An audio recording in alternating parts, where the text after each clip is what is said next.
आदित्य आणि स्वरा कॉलेजमध्ये सुरू झालेलं त्यांचं प्रेम अनेक संकटांवर मात करून लग्नापर्यंत पोचलं होतं. दोघांच्या घरच्यांनी सुरुवातीला या नात्याला विरोध केला होता.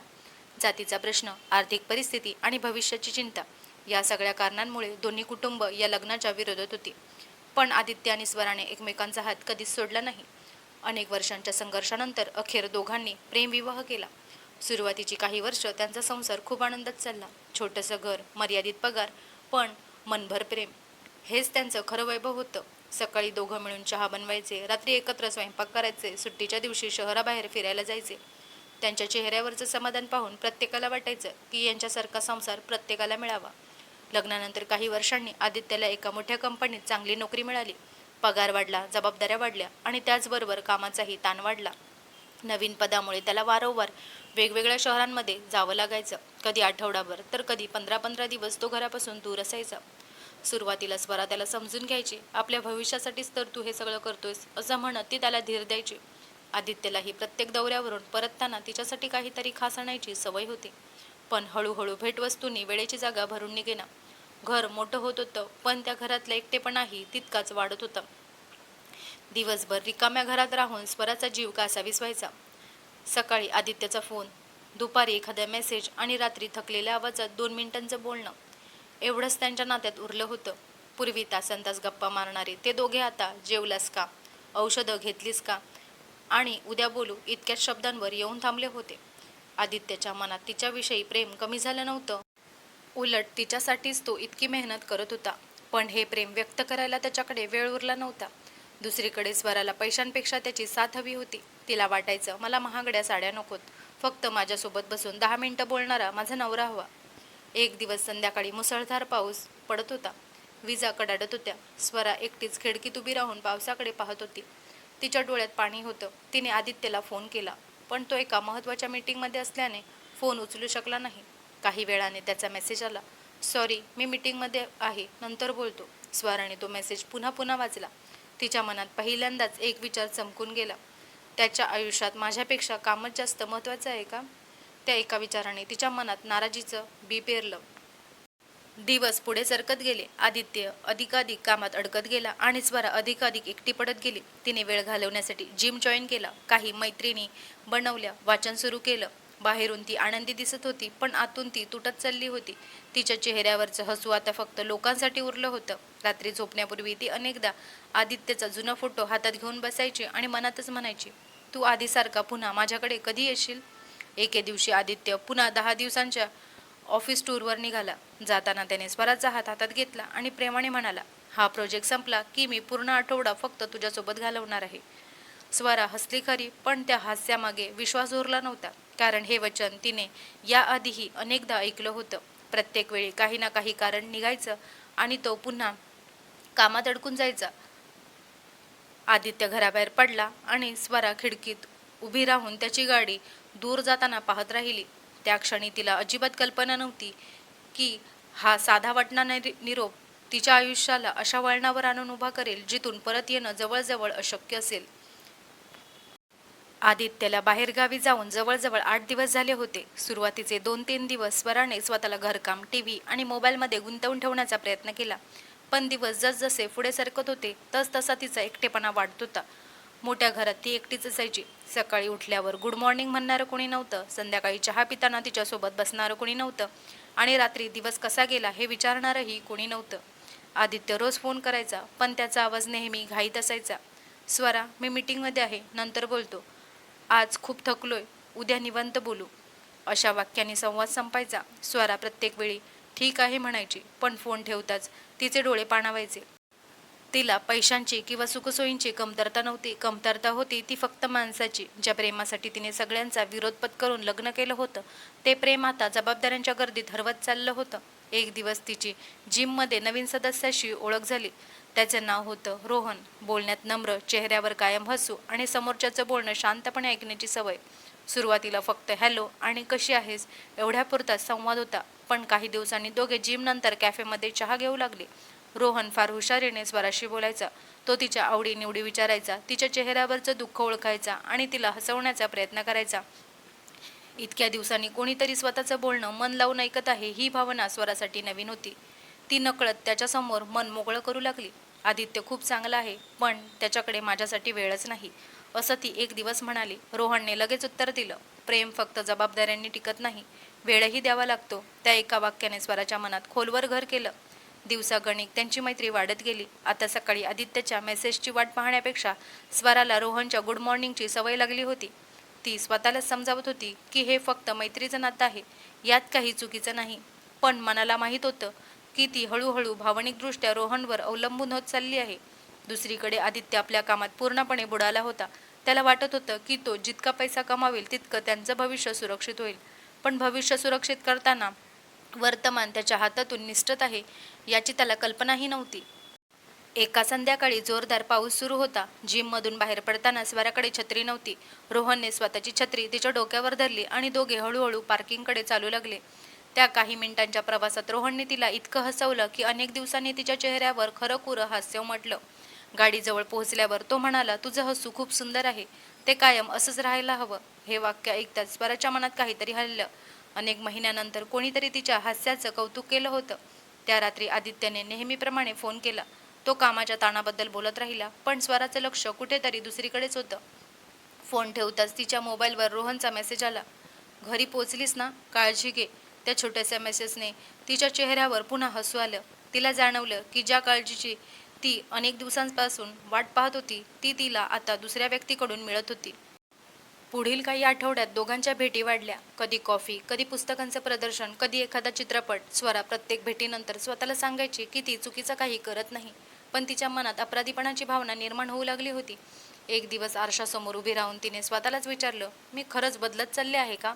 उत्तर तिच्याकडे नव्हतं. तिला माहीत नव्हतं की रोहनच्या चेहऱ्यावर दिसणारं प्रेम हे पूर्ण सत्य नव्हतं. तो तिच्यापासून एक फार मोठं गुपित लपवत होता.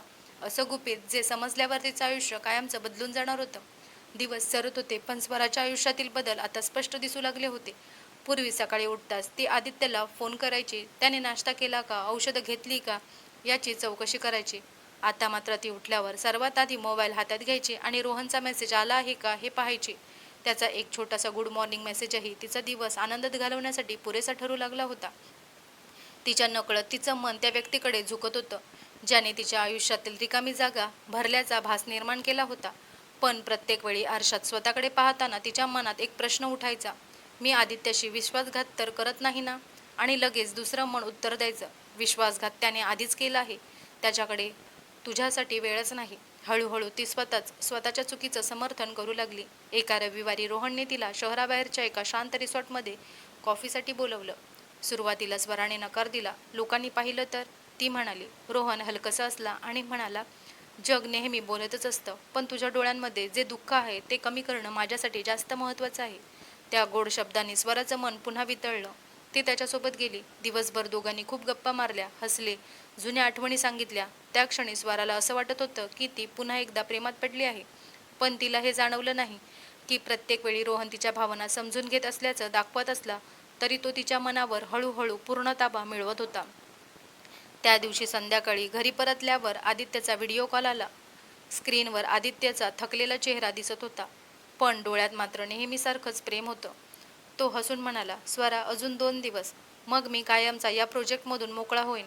यावेळी मी तुला दिलेलं वचन नक्की पाळणार. पण स्वरा मात्र मनाने खूप दूर निघून गेली होती.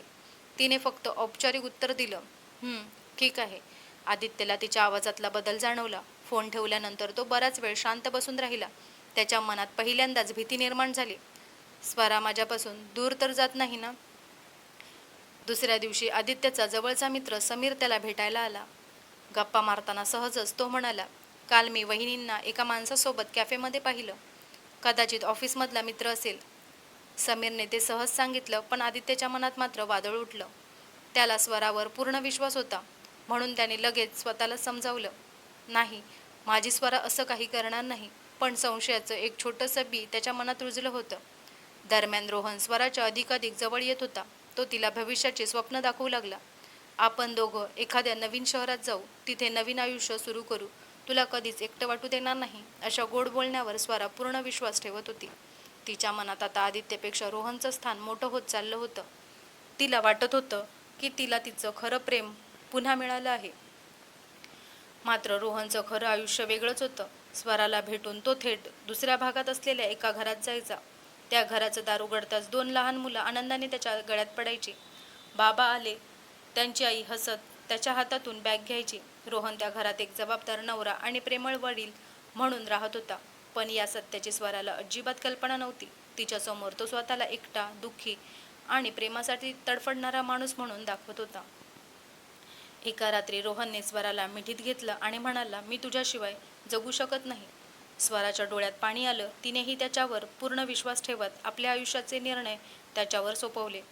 त्या क्षणी त्यांच्या नात्याने अशी मर्यादा ओलांडली जिथून मागे फिरणं खूप कठीण होतं. पण नियतीला काहीतरी वेगळंच मान्य होतं. त्याच आठवड्यात आदित्यचा प्रोजेक्ट अपेक्षेपेक्षा लवकर पूर्ण झाला. कोणालाही न सांगता तो 2 दिवस आधीच घरी परतण्याचा निर्णय घेतो. त्याला वाटत होतं की स्वराला अचानक भेटून तिच्या चेहऱ्यावर पुन्हा ते जुनं हसू पाहायला मिळेल. पण त्याला माहीत नव्हतं त्याच दिवशी त्याच वेळी रोहनही स्वराच्या घरी येणार होता. सकाळी 11 वाजताच आदित्यची गाडी त्याच्या सोसायटीच्या गेटमधून आत शिरली. 2 दिवस आधी घरी येण्याचा निर्णय त्याने कोणालाही सांगितला नव्हता. स्वराला सरप्राईज द्यायचं, तिच्यासोबत निवांत वेळ घालवायचा आणि इतके दिवस राहिलेला दुरावा मिटवायचा, एवढाच त्याचा उद्देश होता. गाडीत त्याने तिच्यासाठी आवडती साडी, काही चॉकलेट्स आणि एक छोटंसं डायमंडचं पेंडंट घेतलं होतं. हे पाहिल्यावर ती किती आनंदी होईल असा विचार करत तो हसतच घराच्या दिशेने चालू लागला. पण फ्लॅटच्या दाराजवळ पोहोचताच त्याचे पाय अचानक थांबले. आतून हसण्याचा आवाज येत होता. तो आवाज स्वराचा होता आणि त्याच्यासोबत एका अनोळखी पुरुषाचाही. आदित्यचं हृदय जोराने धडधडू लागलं. त्याने बेल वाजवली नाही. काही क्षण तो दाराजवळच शांत उभा राहिला. काही मिनिटांनी दार उघडलं आणि एक उंच देखणा तरुण घाईघाईने बाहेर पडला. त्याच्या चेहऱ्यावर तणाव स्पष्ट दिसत होता.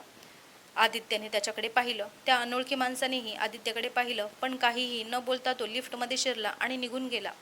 आदित्य काही क्षण जागेवरच उभा राहिला. त्याच्या हातातली भेटवस्तू खाली पडली. तरीही त्याने स्वतःला सावरलं आणि बेल वाजवली. दार उघडताच स्वराच्या चेहऱ्याचा रंग उडाला. तू आज? तिच्या तोंडून शब्दही नीट बाहेर पडत नव्हते. आदित्यने तिच्याकडे पाहून हसण्याचा प्रयत्न केला. सरप्राईज, एवढंच तो म्हणाला. घरात पाऊल टाकताच त्याची नजर टेबलावर ठेवलेल्या 2 कॉफीच्या कपांवर गेली. सोफ्यावर पुरुषाचं जॅकेट पडलं होतं, जे बहुधा घाईत घेऊन जाणं राहिलं होतं. वातावरणात अजूनही दुसऱ्या व्यक्तीच्या परफ्यूमचा वास होता. हे सगळं पाहूनही आदित्यने एकही प्रश्न विचारला नाही. स्वराला त्याचं हे शांत राहणं अधिकच अस्वस्थ करत होतं. माझी मैत्रीण आली होती, स्वरा घाबरत म्हणाली. आदित्यने तिच्या डोळ्यात पाहिलं. त्या नजरेत राग नव्हता, पण प्रचंड वेदना होत्या. स्वरा, खोटं बोलताना निदान डोळ्यात डोळे घालून बोल. हे ऐकताच स्वराची नजर खाली गेली. पण तिने पुन्हा स्वतःला सावरत काहीतरी कारण सांगण्याचा प्रयत्न केला. आदित्य मात्र शांतपणे बेडरूममध्ये गेला. त्याने आणलेली साडी कपाटात ठेवली, पेंडंट ड्रॉवरमध्ये ठेवलं आणि काहीही न बोलता बाथरूममध्ये गेला. त्या दिवशी घरात दोघेही होते, पण दोघांमध्ये एकही शब्द नव्हता. रात्री जेवताना आदित्यने नेहमीप्रमाणे तिच्या हातचं जेवण कौतुकाने खाल्लं. भाजी छान झाली आहे, एवढंच म्हणाला.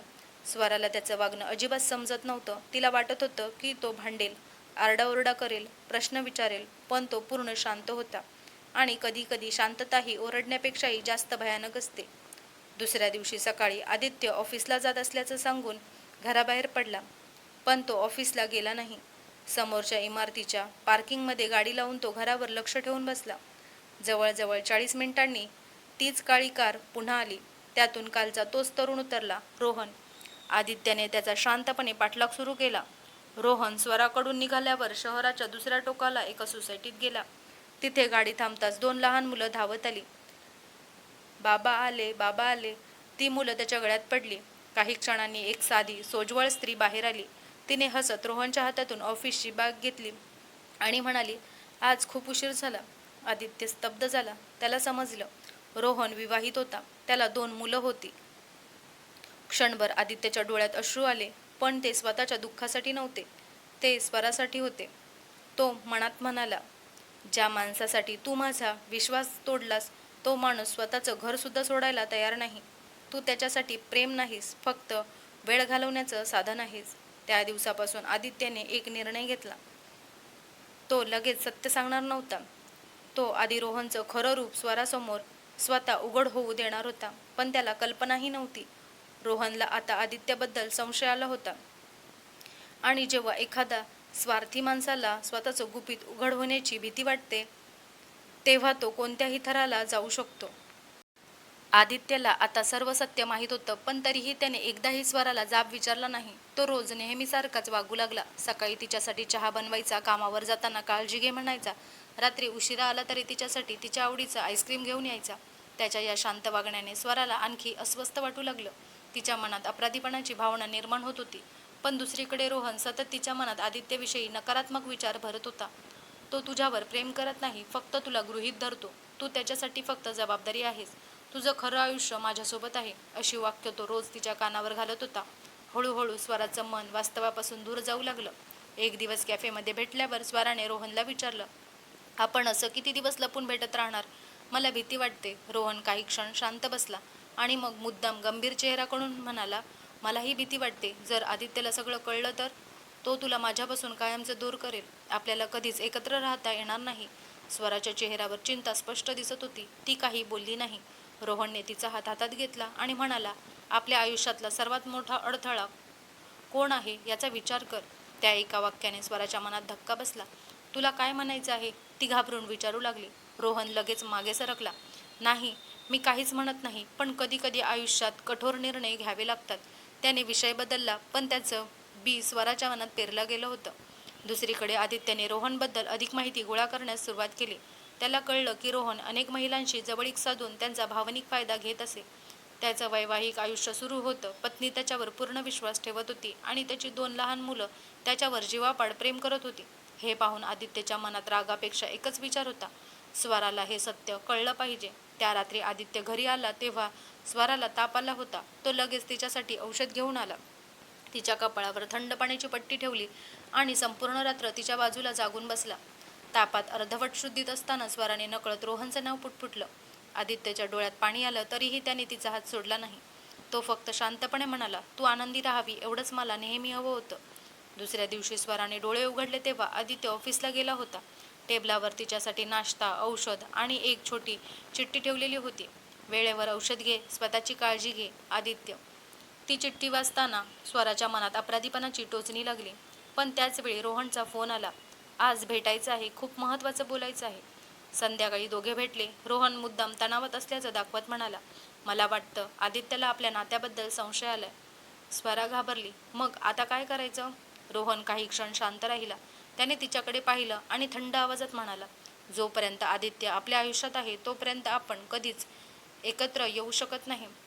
हे ऐकून स्वराच्या अंगावर काटा आला. रोहन, तू नेमकं काय म्हणतोयस? रोहन तिच्या डोळ्यात पाहत म्हणाला, कधी कधी एखादा अडथळा कायमचा दूर करावा लागतो. स्वरा घाबरून 2 पावलं मागे सरकली. नाही, मी असं काही विचारही करू शकत नाही. रोहन लगेच शांत झाला आणि म्हणाला, ठीक आहे, विसर, मी काही बोललोच नाही. पण त्याला माहीत होतं, एकदा मनात भीती आणि संभ्रम निर्माण झाला की पुढचा मार्ग नियंत्रित करणं सोपं होतं. त्या रात्री स्वरा संपूर्ण रात्र झोपू शकली नाही.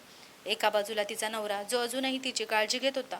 दुसऱ्या बाजूला रोहन, जो तिला प्रेमाच्या नावाखाली निर्णय घ्यायला भाग पडत होता. तिला अजूनही वाटत होतं की ती योग्य आणि अयोग्य यामधला मार्ग शोधू शकेल. पण तिला माहीत नव्हतं, रोहनने मनात आधीच एक धोकादायक योजना तयार केली होती आणि त्या योजनेत स्वराचा वापर होणार होता. पुढचे काही दिवस स्वरासाठी असह्य झाले. एका बाजूला आदित्यचं शांत, निस्वार्थ प्रेम होतं, तर दुसऱ्या बाजूला रोहनचं सततचं भावनिक दडपण. रोहन रोज तिला फोन करून एकच गोष्ट सांगायचा, आपण असं लपून किती दिवस भेटणार? मला तू कायमची हवी आहेस. स्वरा गोंधळून जायची. तिच्या मनात अजूनही आदित्यबद्दल कुठेतरी प्रेम शिल्लक होतं, पण त्या प्रेमावर राग, गैरसमज आणि एकटेपणाची धूळ साचली होती. एका संध्याकाळी रोहनने स्वराला शहराबाहेरच्या एका निर्जन ठिकाणी बोलावलं. त्याचा चेहरा नेहमीसारखा नव्हता. तो खूप गंभीर दिसत होता. स्वरा, आता निर्णय घेण्याची वेळ आली आहे. कसला निर्णय? ती घाबरत म्हणाली, आपल्या आयुष्याचा. तो पुढे म्हणाला, जोपर्यंत आदित्य आहे तोपर्यंत तू माझी होऊ शकत नाहीस. स्वरा काही बोललीच नाही. रोहन तिच्या अगदी जवळ आला. मी कोणाला इजा करायची म्हणत नाही, पण जर एखादा अपघात झाला तर? हे ऐकताच स्वराच्या अंगावर काटा आला. रोहन, तू काय बोलतोयस? हे चुकीचं आहे. रोहन लगेच तिचे हात हातात घेऊन म्हणाला, मी हे आपल्या प्रेमासाठी बोलतोय. आपल्याला नवीन आयुष्य सुरू करायचं आहे. त्या क्षणी स्वराने स्पष्ट होकार दिला नाही, पण तिने ठाम नकारही दिला नाही. तिची ही शांतता रोहनसाठी पुरेशी होती. दुसरीकडे आदित्य शांत बसलेला नव्हता. त्याने रोहनबद्दल अधिक माहिती मिळवण्यासाठी एका ओळखीच्या मित्राची मदत घेतली. काही दिवसात त्याच्याकडे अनेक पुरावे जमा झाले. रोहन विवाहित होता. त्याची पत्नी प्रिया एकाच शाळेत शिक्षिका होती. त्यांना 2 लहान मुलं होती. एवढंच नाही तर याआधीही तो इतर महिलांशी अशाच प्रकारे संबंध ठेवत असल्याची माहितीही आदित्यला मिळाली. हे सगळं पाहून आदित्यच्या मनात एकच विचार आला, स्वराने मला फसवून चूक केली आहे, पण ती एका फसवणूक करणाऱ्या माणसाच्या जाळ्यात अडकली आहे.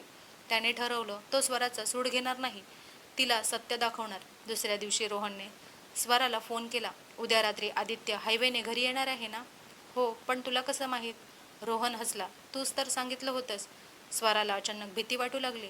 रोहन, तू काही वेडवाकडं करणार नाहीस ना? तू माझ्यावर विश्वास ठेव, तो एवढंच म्हणाला. फोन ठेवला, पण स्वराच्या मनात प्रचंड अस्वस्थता निर्माण झाली. दुसऱ्या दिवशी रात्री आदित्य ऑफिसमधून परतत होता. हायवेवर जोरदार पाऊस सुरू होता. अचानक त्याच्या गाडीसमोर एक ट्रक भरधाव वेगाने आला. आदित्यने क्षणात स्टेअरिंग वळवलं. गाडी रस्त्याच्या कडेला घसरली आणि कठड्याला जोरात धडकली. एअरबॅग उघडल्यामुळे त्याचा जीव वाचला. तो जखमी झाला, पण शुद्धीत होता. दूर उभ्या असलेल्या एका कारमध्ये बसलेला रोहन हा प्रसंग पाहत होता. त्याला वाटलं आदित्यचा मृत्यू झाला. तो तिथून लगेच निघून गेला.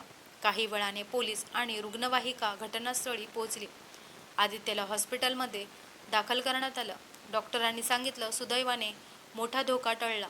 हॉस्पिटलच्या बेडवर पडलेला आदित्य डोळे मिटून एकच विचार करत होता, जर हा अपघात नव्हता तर यामागे कोण आहे? त्याला उत्तर माहीत होतं, पण त्याच्याकडे अजूनही एक शेवटची आशा होती. स्वराला पूर्ण सत्य समजल्यावर ती स्वतःच या अंधारातून बाहेर येईल. आदित्य हॉस्पिटलमध्ये आहे हे कळताच स्वरा हॉस्पिटलमध्ये गेली, पण आदित्यने भेटण्यास नकार दिला. ती बाहेर आली. दार हळूच बंद झालं आणि त्या आवाजाने जणू स्वराचं संपूर्ण आयुष्य 2 तुकड्यात विभागलं. एका बाजूला तिचा भूतकाळ होता, जिथे आदित्यचं निस्वार्थ प्रेम, त्याचा विश्वास आणि त्याने तिच्यासाठी उभा केलेला संसार होता. दुसऱ्या बाजूला वर्तमान होतं, रिकामं घर, तुटलेला विश्वास आणि स्वतःच्या हातांनी उद्ध्वस्त केलेलं आयुष्य. ती दाराजवळच कोसळली. कितीतरी वेळ ती तशीच रडत बसली. घरात सगळीकडे आदित्यच्या आठवणी होत्या. सोफ्यावर त्याने वाचत ठेवलेलं पुस्तक, स्वयंपाकघरात तिच्यासाठी आणलेला आवडता चहाचा कप, कपाटात अजूनही न उघडलेलं ते डायमंडचं पेंडंट आणि तिच्यासाठी आणलेली सुंदर साडी.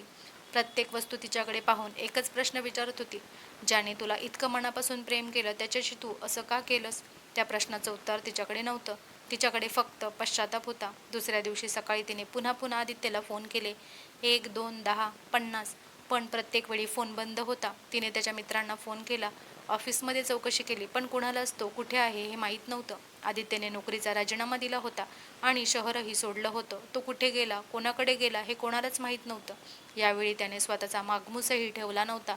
स्वराला तेव्हा जाणवलं, एखाद्या माणसाचा विश्वास तुटला की तो फक्त घर सोडत नाही, तो आपल्या आयुष्यातील प्रत्येक आठवण मागे सोडून निघून जातो. काही दिवसांनी स्वराच्या मनात एकच विचार आला, रोहनला शेवटचं भेटायचं. कदाचित तो तिला स्वीकारेल, कदाचित त्याने फोनवर रागात बोलला असेल. अशा हजारो आशा घेऊन ती त्याच्या घरी पोचली. दार उघडलं तेव्हा समोर त्याची पत्नी उभी होती. तिच्या चेहऱ्यावर साधेपणा आणि निरागसपणा होता. आतमध्ये 2 लहान मुलं खेळत होती. काही क्षणांनी रोहन बाहेर आला. स्वराला पाहताच त्याचा चेहरा बदलला. तो चिडून म्हणाला, तू इथे का आलीस? मी तुला स्पष्ट सांगितलं होतं ना, पुन्हा मला भेटू नकोस. स्वरा रडत म्हणाली, रोहन, तू मला म्हणाला होतास आपण कायमचे एकत्र राहू. मी माझा संसार उद्ध्वस्त केला तुझ्यासाठी. रोहन आजूबाजूला पाहत कुजबुजला, वेड्यासारखं बोलू नकोस. माझी बायको आणि मुलं आहेत. मला माझा संसार वाचवायचा आहे. जे झालं ते विसर. माझ्या आयुष्यातून निघून जा. त्या क्षणी त्याने तिच्यासाठी दार बंद केलं. त्या बंद दाराने स्वराच्या शेवटच्या आशेलाही कायमचं कुलूप लावलं. स्वरा रस्त्यावर उभी राहून बराच वेळ रडत राहिली. तिच्या लक्षात आलं की आदित्यने जे सांगितलं होतं ते अक्षरशः खरं होतं. ज्याच्यासाठी तिने सर्व काही गमावलं त्याने तिला एका क्षणात परकी करून टाकलं. त्या दिवशी ती प्रथमच स्वतःचा तिरस्कार करू लागली. ती घरी परतली. घरात आदित्यचा एक फोटो होता. तिने तो हातात घेतला आणि रडत म्हणाली, एक संधी दे, मी सगळं पुन्हा नीट करेन. मला माफ कर. पण फोटो कधी उत्तर देत नाहीत. महिने उलटले. स्वरा बदलली होती. तिने रोहनशी कायमचे सर्व संबंध तोडले. तिने स्वतःच्या चुका मान्य केल्या आणि नव्याने जगण्याचा प्रयत्न सुरू केला. पण पश्चातापाचं ओझं दिवसेंदिवस वाढतच गेलं. अनेकदा ती आदित्यचा शोध घ्यायची, त्याच्याबद्दल विचारायची, पण प्रत्येक वेळी निराशाच हातात यायची. एक दिवस तिच्या मोबाईलवर अनोळखी नंबरवरून एक मेसेज आला, मी ठीक आहे, माझी काळजी करू नकोस. तुझ्याविषयी माझ्या मनात द्वेष नाही, पण जिथे विश्वास मरतो तिथे नातं पुन्हा जिवंत होत नाही. तू तुझं उरलेलं आयुष्य चांगलं जग, हीच माझी शेवटची इच्छा आहे. आदित्य. तो मेसेज वाचून स्वराच्या डोळ्यातून अश्रू वाहू लागले. तिने लगेच त्या नंबरवर फोन केला, पण तो नंबर कायमचा बंद झाला होता. आदित्यने पुन्हा एकदा शांतपणे तिच्या आयुष्यातून स्वतःला दूर केलं होतं. वर्षानंतरही स्वरा त्याच घरात राहत होती. प्रत्येक सकाळी ती आदित्यच्या फोटोसमोर दिवा लावायची. तिच्यासाठी तो मेला नव्हता, पण तिच्या आयुष्यातून कायमचा निघून गेला होता. तिला आता एक गोष्ट पूर्णपणे समजली होती. प्रेम संपलं तर माणूस जगू शकतो, पण विश्वास तुटला तर नातं जगत नाही. त्या दिवशी आरशात स्वतःकडे पाहताना ती हळूच म्हणाली, चूक एका क्षणाची होती, पण शिक्षा संपूर्ण आयुष्याची मिळाली. तर मित्र आणि मैत्रिणींनो, तुम्हाला ही आजची कथा कशी वाटली ते कमेंट करून नक्की सांगा. कथा आवडली असेल तर लाईक, कमेंट, शेअर नक्की करा आणि चॅनेलला सबस्क्राईब करायला विसरू नका. धन्यवाद.